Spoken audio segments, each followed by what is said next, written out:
that will love you back. And that, my friends, is house music. It doesn't judge you, and I won't either.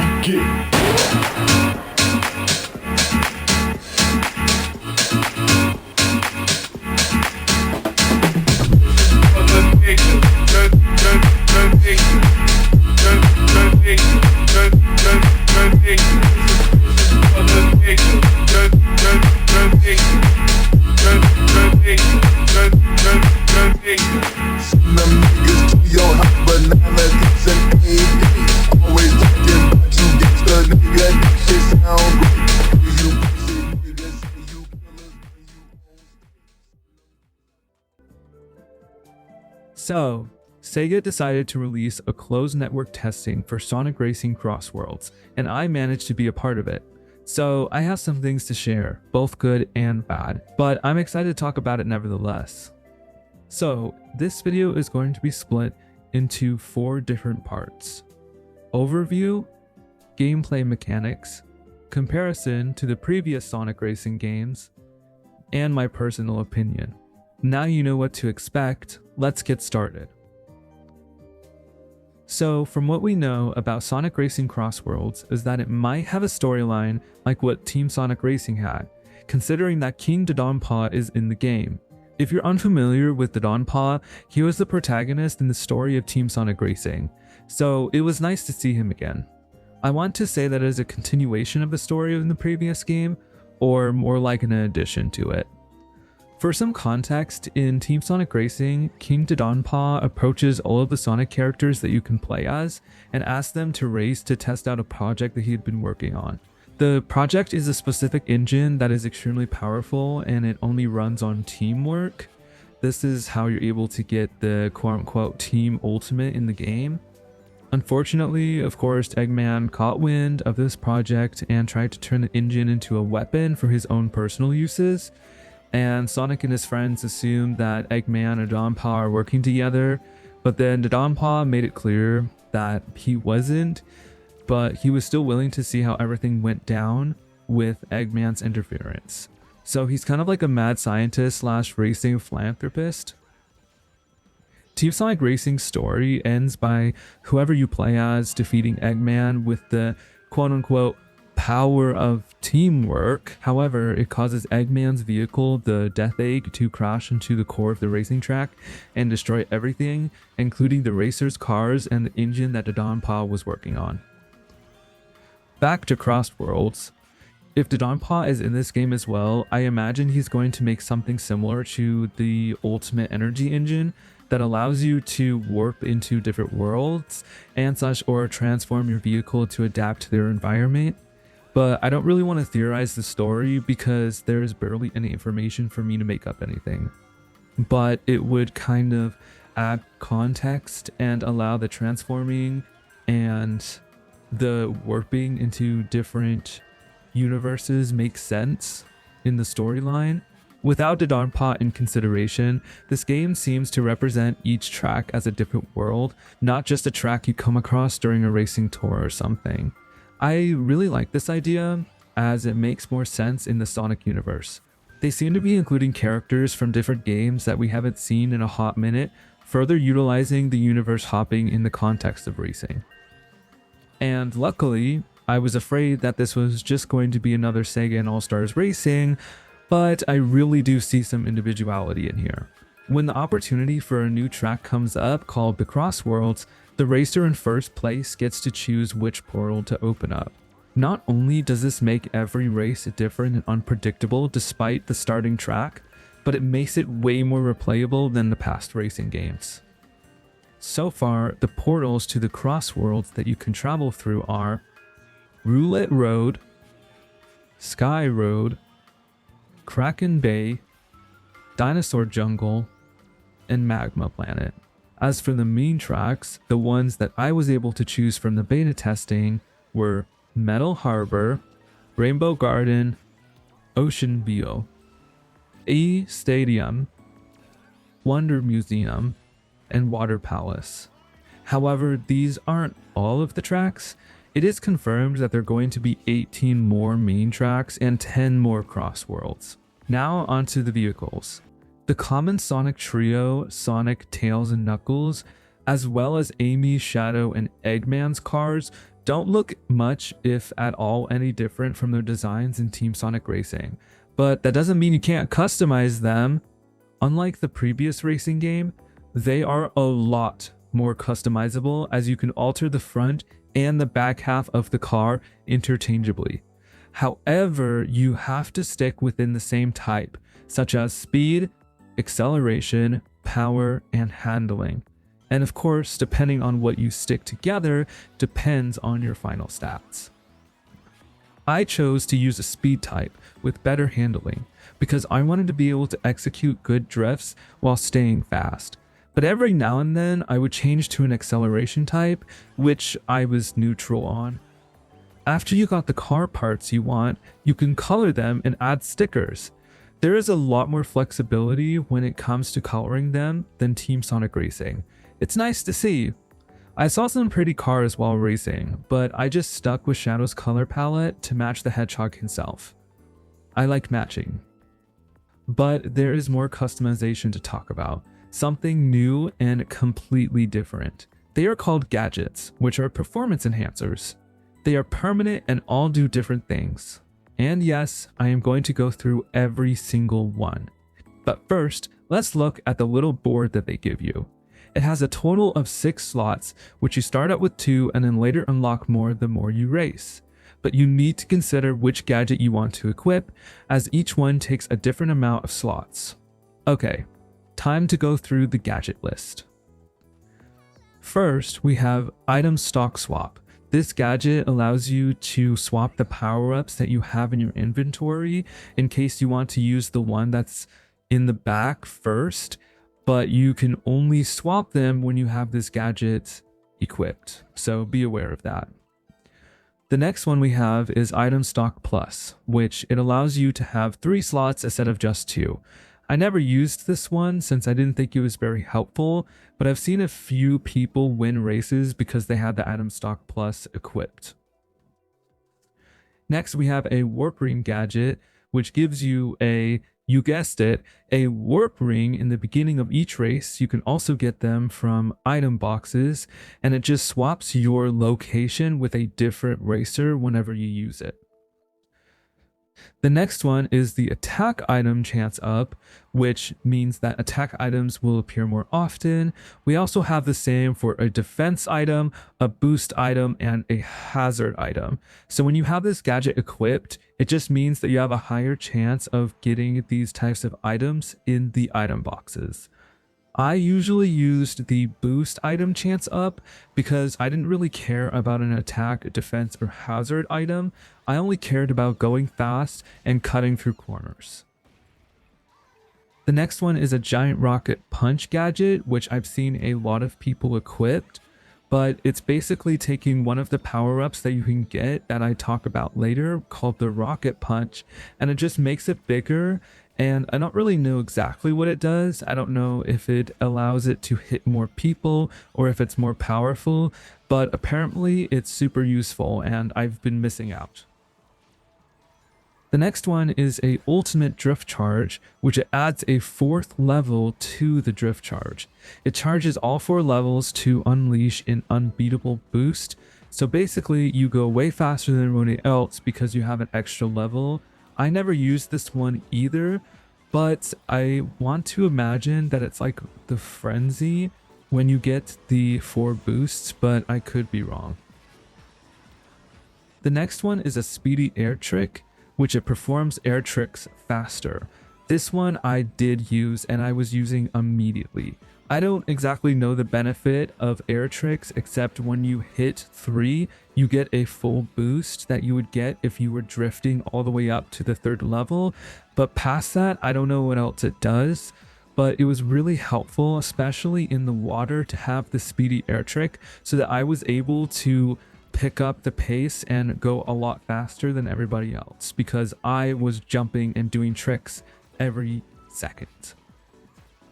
The next one is Technical Drift, which is a drift charge that will fill faster in land form, but the chances of sliding out increases. So nobody can really determine what sliding out means because there is no sliding out animation per se, but I would say that maybe it's a higher chance that you can get bumped or that a drift won't work. I don't really know. I didn't use this one either. The next one is a perfect drift boost, which if you release as soon as you fill the gauge, you will boost even faster. So it requires perfect timing, and I never equipped that one because I'm not concentrating on looking at the meter. I'm looking at the goddamn road. Sorry. The next one is a level 1 quick charge, which means that it will fill the level 1 drift charge a lot faster. This one I had equipped all the time. So basically the time that it takes to fill the first drift is dropped down like significantly. It almost feels instant. And so I use this a lot. I would just drift till I got to level 1 and then I would let go, drift, let go, drift, and it got me ahead a lot, even though it wasn't that much of a boost. But because I was able to do it so often, it really helped. The next one is the switching quick charge, which if you're drifting in landform and you swap what direction you're drifting at, it will fill up the meter immediately, and it just helps you get quicker by just shimmying your car. The next one is a collision boost, which means that instead of colliding with other racers, you don't really lose your rings. At least I don't know if you do, but instead of being slowed down, you actually get a boost.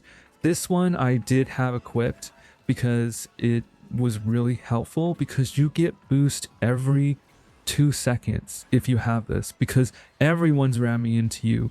Everyone is in your way. I don't know if they do it on purpose or what, but it's just so useful. If you ever get this game, get collision boost as soon as possible.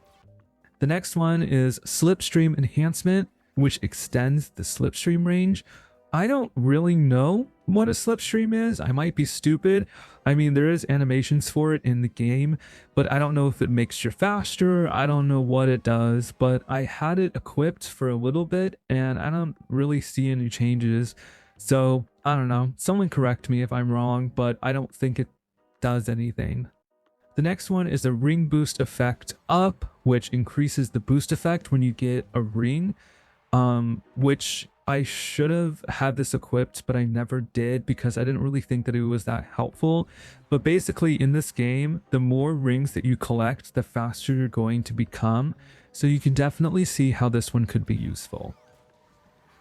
The next one is low rings top speed. So it increases the machine's top speed when you're holding fewer rings. I feel like this can be helpful if you aren't a power type, which is pretty much everybody. Everyone's usually using the acceleration type or the speed type, but I didn't use this one at all, even though I probably should have. The next one is double rings, which it just doubles the rings that you collect. So let's say you collect 5, it's gonna turn into 10. Yeah, it's pretty self-explanatory. This is probably good if you struggle with getting rings, but it's nothing crazy. The next one is ring limit up, which usually your cap is 100 rings, but when you have this one, it's 200 rings. But I wouldn't recommend doing it because it requires 3 slots and it's just not worth it. People have said that when they brought their ring limit up to 200, it didn't really help when it came to winning the races, so it's kind of pointless. The next one is ring steal, which you get 10 rings from colliding with other machines. Again, this is helpful when you think about it, when I told you that you should have the collision boost, but honestly, rings aren't really what you should be worrying about in this game, even though it does increase your speed. If you know what you're doing, you shouldn't be running into other people. Just do collision boost instead of ring steal. Promise. Promise. The next one is ring guard, which it halves the number of rings you lose when taking damage. When you think about it, it might be helpful if you notice that you get bumped a lot, but honestly, you're going to lose all of your rings either way. You're just going to take a little tiny bit longer to lose them. It's going to be okay. You can get those rings back in 2 seconds. You don't need to worry about losing them or gaining them, in my opinion. The next one is the dash panel bonus, which if you use a dash panel, you're going to get 5 rings.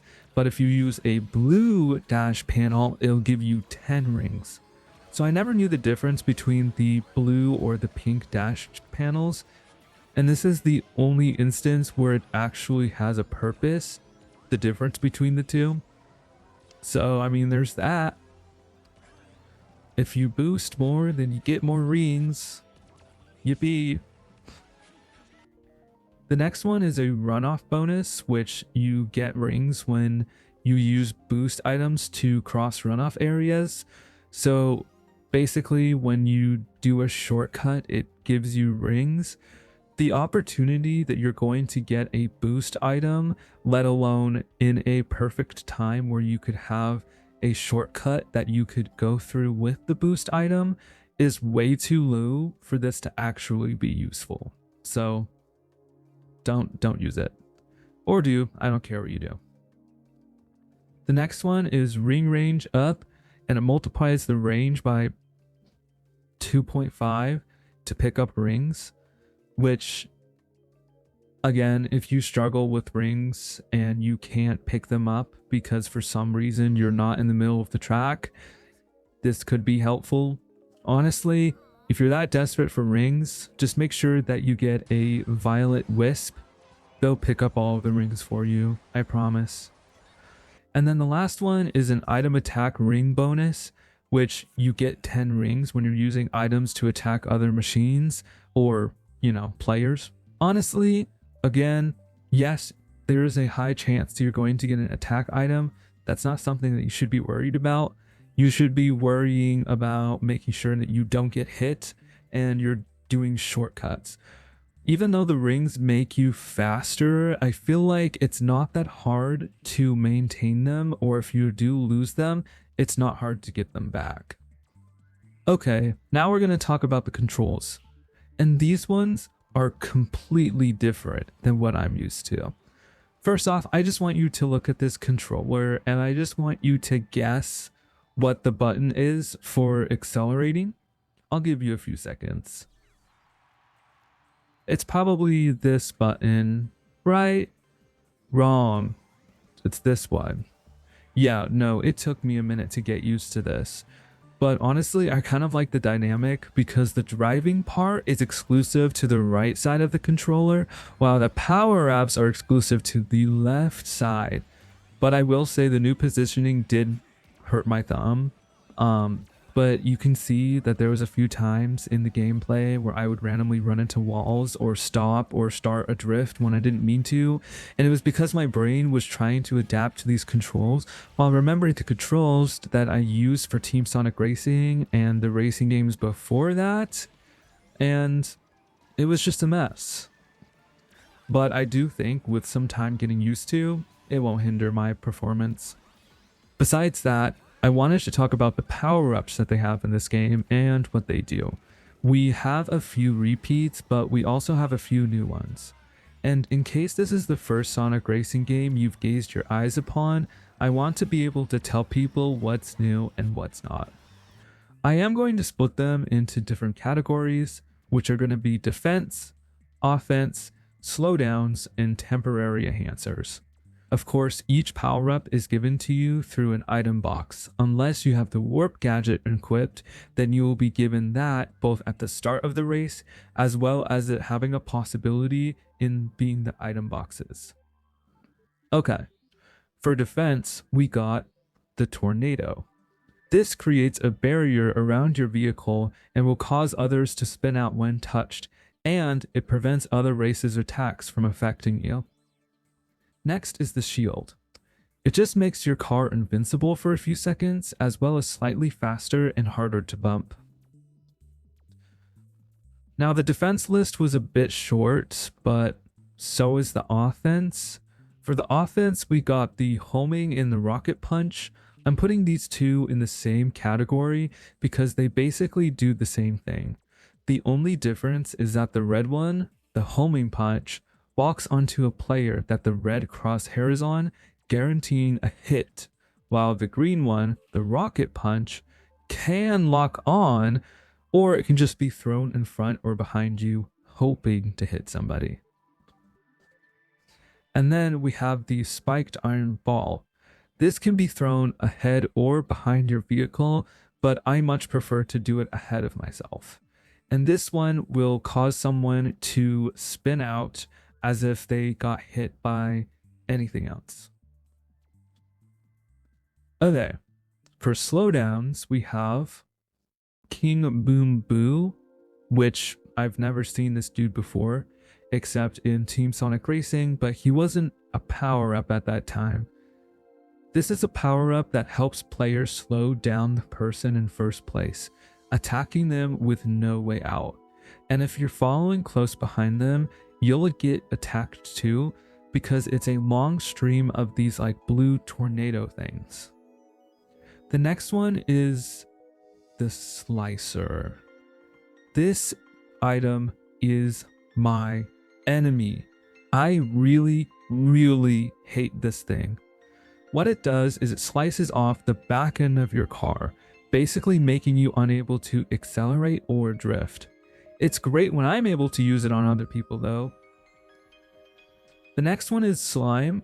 This one isn't new, but the way that they implement it is. If you get slimed, you're able to move your left joystick to get rid of the slime. The faster you do it, the faster you'll get free. It just makes you slower and covers your screen. I would say that this has a higher buff than the version in Team Sonic Racing, because in that game, it doesn't slow you down, it just covers your screen. So I've gotten very good at racing without being able to see 80% of my screen, but this actually provides a challenge. The next one we have is the magnet. This one is a throwable item and it can be avoided unlike the others. But if it does attach to you, it just slows you down. But if it doesn't attach to you and you just nick the red bubble, it'll still pull you into it, which can either make or break your run, depending on where it pulls you. And then the last one is the weight, which is only effective to the racers in first and second place, who will get squashed by weights. It's funny to watch it happen, not so much to let it happen to you. Now for the temporary enhancers, we have the monster truck. You could argue that this one is a defense or an offense item, since you can use it to prevent another racer's power-up to attack you, but it tramples a lot more people and allows you to go off the track unlike everyone else. So I would call it a temporary enhancer. Chow. This is a blue Chow that is commonly seen in helping Sonic in the previous games, which gives you a long string of rings to help you speed up. I say this is temporary because, come on, how long are you going to actually be able to keep those rings? Dark Chow. When I first saw this dude, I thought it was something bad, but honestly, it could be worse. They just swap your items with another player. Unless you have really good items that you don't want to swap, then you might be getting some pieces of gold to save your race. And now, I wanted to put them in their own category because they deserve it, but guess who's back? The Wisps! Did you miss them? Do you feel they're overused? I think they're cute, but I really miss the announcer yelling what you're using. We have all of the Wisps that you've seen before: white, cyan, yellow, black, and violet. And what they do hasn't changed, except I think violet, it doesn't seem to slow other players down when they get close to you when you're using it. Maybe it does, I just haven't noticed. But when someone is trying to attack you when you have it active, it'll eat it. Literally taking the definition of eating someone's bullets. Let's start with the quality. Of course, with every new racing game, the quality gets better. Even though I thought that the first Sega and All-Stars Racing had its charm with the animations that they didn't keep with the newer games. But I don't want the quality to be ignored. The fact that they are visibly improving the game makes you want to play it. but it also makes the games easily identifiable of their timeline and the time frame that they were created. However, I will say that the animations and the quality seems very similar, if not identical, to Team Sonic Racing. The lighting nor do the character models or the tracks look like they've improved in any way. It kind of feels like they did a lot of recycling in terms of assets as well as animation, which makes me a little sad, but there's only so much that you can expect from a spin-off game. They probably didn't want to put a lot of effort into a racing game when Sonic isn't known for them. For the gameplay mechanics, I can't speak much about them in CrossWorlds yet, as I wasn't able to play with only bots. But I fear it is going to be like how Team Sonic Racing was. Since nobody played online with that game as of recent years, you only played with the game. And when you're playing against the game, aka everyone is a bot except you, the game is incredibly easy. I played through the entire storyline on expert mode and got first on every single race first try and got the platinum medal for the challenges in less than 5 to 10 minutes. I thought the game was going to be way more replayable with the new difficulty setting, but it wasn't difficult at all. But I will say that CrossWorlds has incredible rubber banding. Oh, you're front running the entire race and think that there's no way that anyone can get ahead of you? Well, just wait until that announcer says it's the last lap, and then you will literally get squashed, exploded, cut up, and literally jumped by 50 dudes. And there is room for argument that because I was playing with real people that these events happened. But I kind of hope that the bots are just as smart and aggressive. Then they'll actually be a challenge. It doesn't feel very embarrassing or unfair if you lose against other people. You can just call it bad luck, bad RNG, or just a skill issue. But if it's against computers, then it's embarrassing. But if you're able to outsmart the bots, then you can quite literally do anything. The only reason why I knew and utilizes shortcuts in any of the previous Sonic Racing games was because of the time trials. The bots would use them all the time, and that's when I learned where they were and started to use them. You can see me use them in my playthrough of CrossWorlds, which some helped me a lot while others did not. One thing that I liked in Sega and All-Stars Racing and Team Sonic Racing was the ability to go super or to go ultimate, basically making you invincible for a short amount of time that was specific to the character that you were playing. It was a nice touch and it added individuality. So far in CrossWorlds, there were nothing like that. You couldn't get a power-up that was like a star in All-Stars, and there wasn't a meter to fill up like in Team Sonic Racing. If they truly removed that ability, I really do think it's going to hurt the game. Even if they added character-specific power-ups or abilities that you could only get by playing them, then it would be cool. But I'm afraid that no matter who you play, it doesn't matter what happens. It doesn't change your stats, and you don't get special abilities. If they do keep this, I don't know if it's so that people don't favor a character or another or what, because it just makes them a bit plain and boring now. For the tracks, oh boy, I think this is pretty obvious. We have tracks in here that are from the very first Sega and All-Stars Racing. Yes, that long ago. I always frowned when I played the newer games when they came out, and it was just the same tracks that they used for that game. It felt kind of cheap. I understand keeping something and putting it into the newer game as nostalgia or because their fans really liked the track, but I would remix it so it looked a little different, or at least different to the point where you'd actually want to add it into a new game and make it feel new. But most of the time, it just had the same feel as the previous games. But I am really glad to say that CrossWorlds does that. But they kept the music the same with some of them. It kind of ruins the point of a new game if you're just going to keep having the same tracks, which is what all the previous games did. But with Crossworlds, they did exactly what I asked, and they remixed them. They changed them up just enough where you weren't racing the same like the others, but it had a few of the same textures that you know and love. Now talking about the characters, I think we should just talk about the elephant in the room. Jet the Hawk is on the cover, on a board. Not only is this a character that we have not seen since Sonic Riders, but it's on a vehicle form that we have not seen since then either. And they're bringing it back. I cannot wait to see Omega on a board, because the only possible way that you were able to see him was on a modded version of Sonic Riders. This will definitely be a great opportunity for me to play as Jet and the other two that were exclusive to Sonic Riders, Rave and Storm. Also, this might just be a me thing, but I'm really happy to hear that Silver the Hedgehog is going to be in this game too. The first time I ever saw him as a playable character in the racing universe was in Team Sonic Racing, because I had never played Sonic Riders. Silver just seems like a character that I feel like a lot of people forget about, even when it comes to other media such as the normal Sonic themes and merchandise.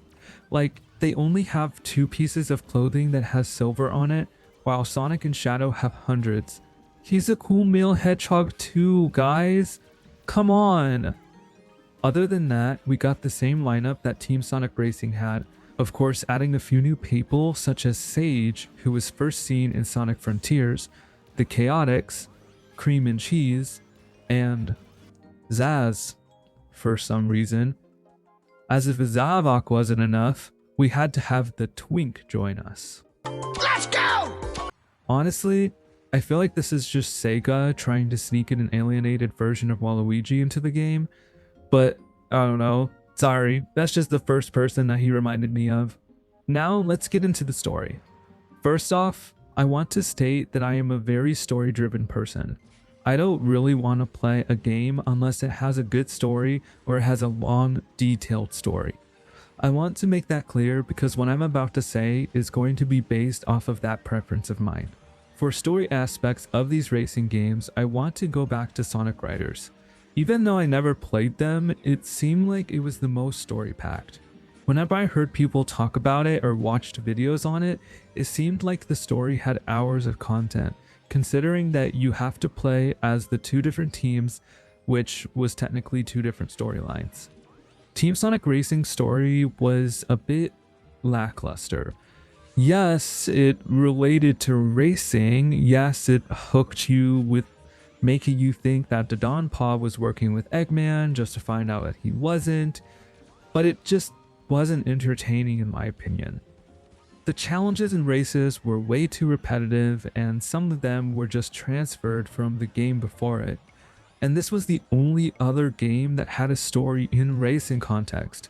Both of the Sega and All-Stars Racing don't have a story, which I really feel like it could have helped the game be more engaging and possibly even have a point.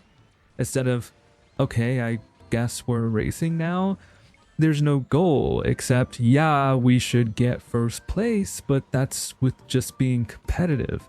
Why are we racing to begin with? To get all the stars to unlock the next cup? Okay, but why? There really isn't much of a reward system that relates to a story, so it just feels like it's any type of racing game. Any old racing game.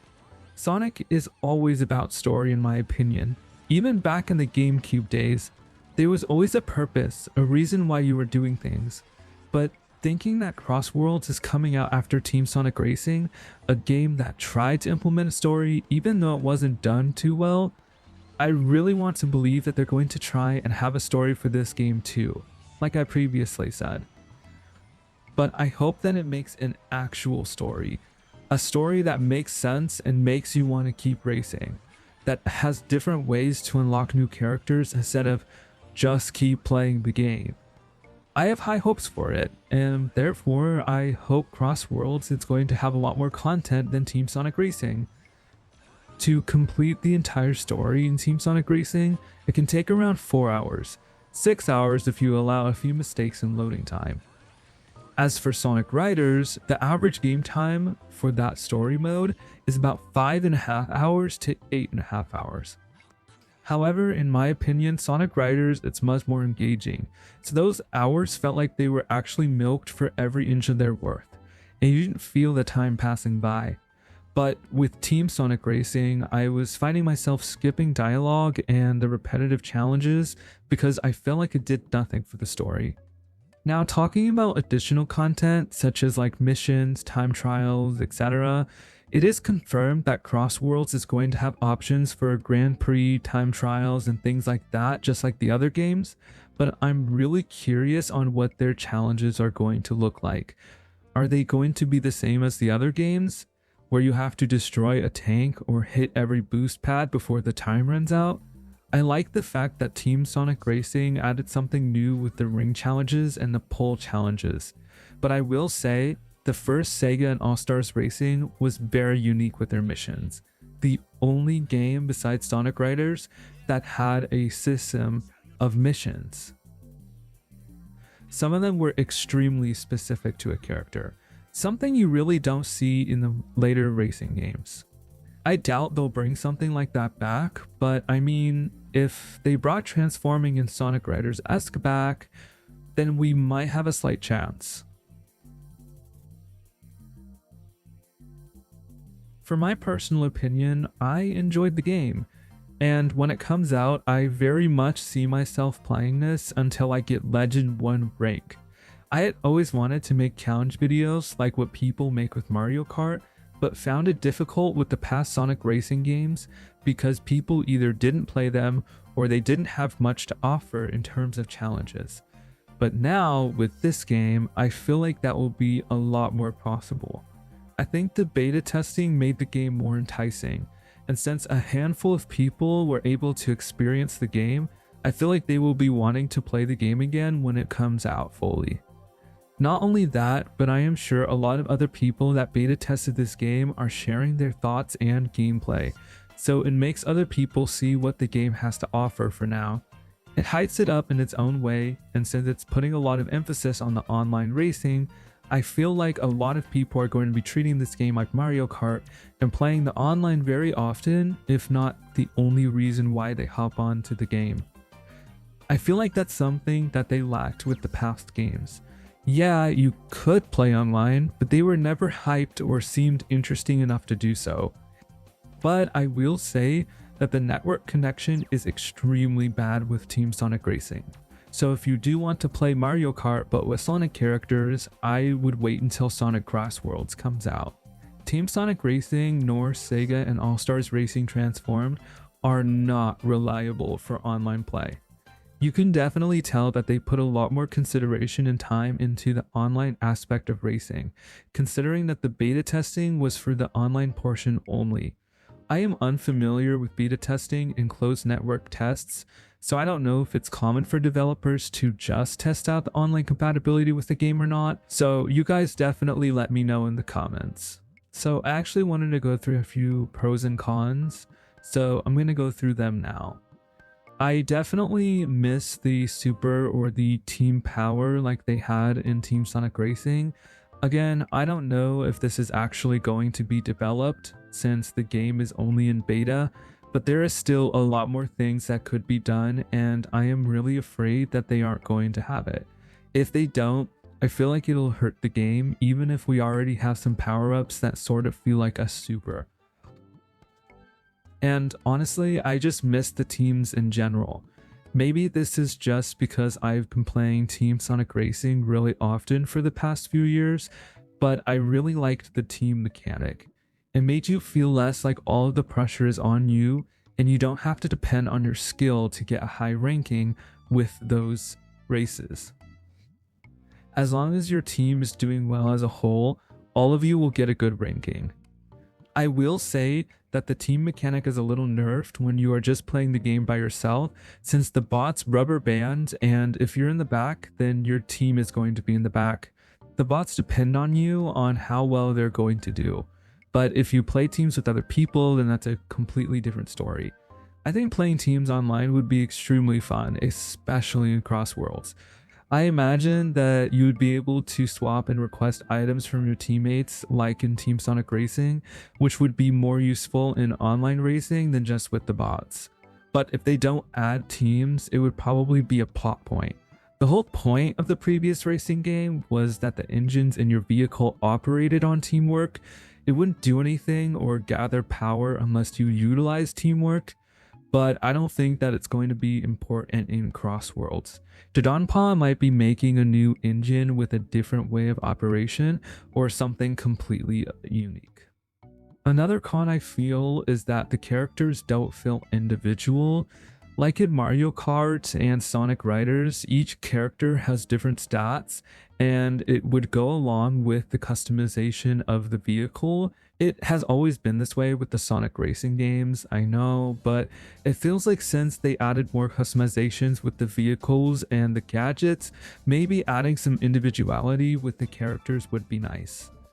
Again, I understand why they wouldn't do this if it never happens, so that people don't favorite a certain character and everyone gets played equally.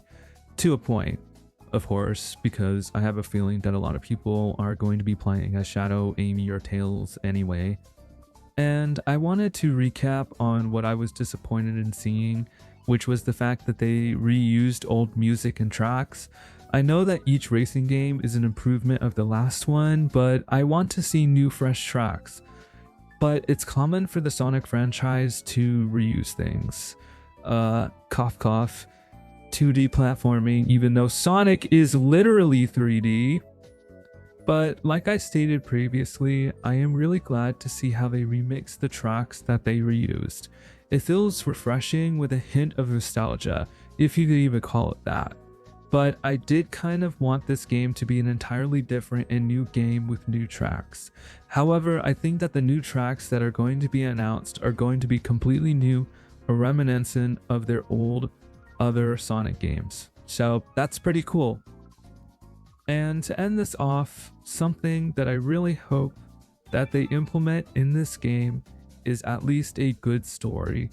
I know that there's only so much that we can go off considering that the story hasn't been revealed at all, but I can only hope that it could be better from Team Sonic Racing. I want there to be more content in this game. I want to be able to play it for multiple days because it takes that long to complete, not just some random afternoon. If that's possible, I'll be happy. That's pretty much all that I have to say for this game for now. Being a part of the beta testing was super fun, and I was so glad that I was able to do it. I'm really sorry that this video didn't come out when I wanted it to. I wanted it to come out on the 23rd, which was when the beta testing ended, but a lot of effort and time went into this video, surprisingly, and I had 16 hours of footage that I had for Sonic Racing Crossworlds. Thank you for watching. I appreciate you so much. Bye.